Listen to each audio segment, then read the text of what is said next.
दौड़ की रफ्तार और मंजिल, ये मैंने इस नज़्म-नुमा आइटम का नाम रखा है दोस्तों। इसे आप एक पोएटिक ऐसे भी समझ सकते हैं। और ये कुछ यूँ हुआ है कि मुझे हाल फिलहाल एक पॉडकास्ट में किसी ने पूछा कि क्या मैं सक्सेसफुल हूँ, कामयाब हूँ, और मेरे पास खुद ही इसका हाँ या ना का जवाब नहीं था।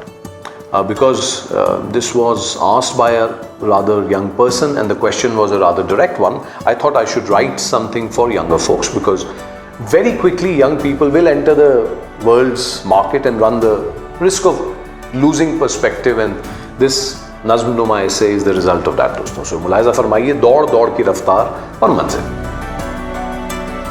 कि ज़िंदगी में पहली बार जब रेस में भागा था, 8-10 लड़कों में शायद पहला आया था। मुझे याद है रिबन क्रॉस करते ही तालियां बजी थी, शोर हुआ था, किसी ने गोल्ड मेडल पहनाया था, 8-10 लड़कों में पहला आया था। मैंने उस मेडल को कई साल संभाले रखा, हर अव्वल आने वाले लड़के की तरह जब जब अव्वल महसूस भी करना होता था, दीवार से उतार के गले में डाले रखा, कई साल संभाले रखा। मुझे कैसा महसूस होना चाहिए ये दीवार पे टंगा गोल्ड मेडल बताता था। मुझे कैसा महसूस होना चाहिए ये दीवार पे टंगा गोल्ड मेडल बताता था। क्या दर्जा दिया था दुनिया ने मुझे, मेडल दीवार पे हो या गले में, कायदे से समझाता था। इसी मेडल की बिना पर फिर मुझे अगली दौड़ का न्योता आता था। मैं जिंदगी की किस दौड़ में दौड़ा हूं ये मेडल बताता था। और जैसे जैसे लेकिन बड़े होते गए, ये रेस, ये दौड़ें बदलती गई। पर एक बार दुनिया के दिए मेडल की आदत पड़ जाए तो कहां छूटती है। और दौड़ते बहुत है पर दुनिया का मेडल सिर्फ जीतने वालों को मिलता है, यही दुनिया की रीत है, इतनी आसानी से कहां टूटती है। एक बार मेडल की आदत पड़ जाए तो कहां छूटती है। जो अव्वल आता है वो जीत जाता है, जो अव्वल आता है वो जीत जाता है। जो पीछे रह जाता है, जितना मर्जी तेज भागा हो बेचारा, जहां मर्जी से भागा हो बेचारा, हारा हुआ माना जाता है। इस तरह बचपन से हर दौड़ने वाले को जीत और हार का फर्क समझाया जाता है। जो अव्वल आता है वो जीत जाता है, जो पीछे रह जाता है हारा हुआ माना जाता है। कई बार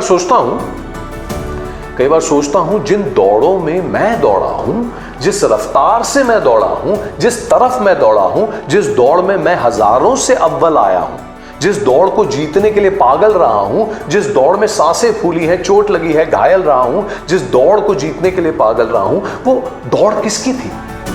वो दौड़ किसकी थी? जिस रफ्तार से ये दौड़ मैंने दौड़ी, जिस जगह ये खत्म हुई, कब मंजिल आ चुकी है कौन बताएगा? और इतने सारे जो दौड़ रहे हैं, सबकी मंजिल एक कैसे हो सकती है? किसको कहां रुकना है, कहां रुक जाना चाहिए, कौन समझाएगा, कौन बताएगा?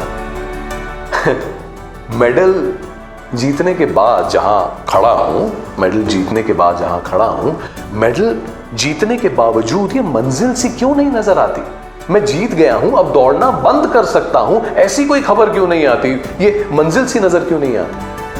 अब ऐसा है, नया दिन है, मूड भी अच्छा है, अभी दौड़ें बाकी हैं मालूम है। अब लेकिन कौन सी मेरे काम की है, कौन सी बेकार, दुनिया नहीं बताएगी, मैं बताऊंगा। अकेले दौड़ूं या औरों के साथ, धीरे दौड़ूं या तेज, और कितनी होनी चाहिए मेरी रफ्तार, कौन सी दौड़ मेरे काम की है, कौन सी बेकार, मैं बताऊंगा। कितना दौड़ूंगा, कहां रुक जाऊंगा, मैं बताऊंगा। अब किस जगह को मंजिल कहूंगा, मैं बताऊंगा। अब अपनी दौड़, अपनी रफ्तार, अपनी मंजिल मैं तय करूंगा। कब जीत चुका हूं मैं बताऊंगा, मेडल मैं पहनाऊंगा। तो generally in life, ladies and gentlemen, even when we have grown up, we keep doing a lot of things because we believe there is going to be like a felicitation ceremony by the world for us, an award function at the end, जैसे school में हुआ करता था, कोई आके हमारे लिए तालियां बजाएगा। और चक्कर क्या है कि over time our races have changed, they are different races for different people। सब 100 मीटर तो दौड़ नहीं रहे, कोई अच्छा बाप बनने की रेस में है, कोई सिगरेट छोड़ना चाहता है उसकी रेस में है, किसी के लिए फिटनेस जरूरी है वो उसकी रेस है, किसी को अकेलापन है, दोस्त चाहिए, उसकी रेस अलग है, कोई बिल्कुल गरीबी से उठा है तो उसका डिस्टेंस अलग है। Some of us, come from privilege, social or economical, so we have a head start over other people। हर एक की अलग दौड़ है, जो सिर्फ वही जानते हैं, अलग रफ्तार है जो हम तय करते हैं अपने सर्कमस्टेंसेस को मद्देनजर रखते हुए। अलग जीत है, किसी के लिए पहली बाइक जीत है, किसी के लिए 7वां मकान भी जीत नहीं है। तो हम दौड़ तो दौड़ें, क्योंकि that is how life is, we must keep walking towards our potentials. पर कौन सी दौड़ेंगे, कहां से हमने दौड़ना शुरू किया है, किस रफ्तार से दौड़ेंगे, किस जगह को मंजिल कहेंगे, what is the overall distance we want to cover, no one else can और should tell us.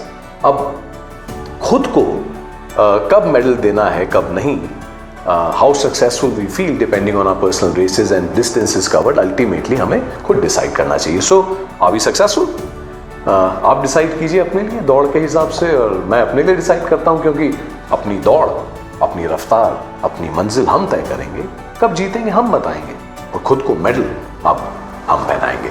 Much sunshine and laughter to you दोस्तों। As always I will be writing much more about how to view these confusing and stressing things like success and failure, and what does a good life really look like to me on my blog at vineetpanchi.com. And the films are of course on YouTube. Please take a moment to subscribe so we can stay connected, comment and ask questions. This is one of the 2 Nazm essays. The other one is called Ab 36 Mile Ya 100. Do take a look and keep smiling. All my very best.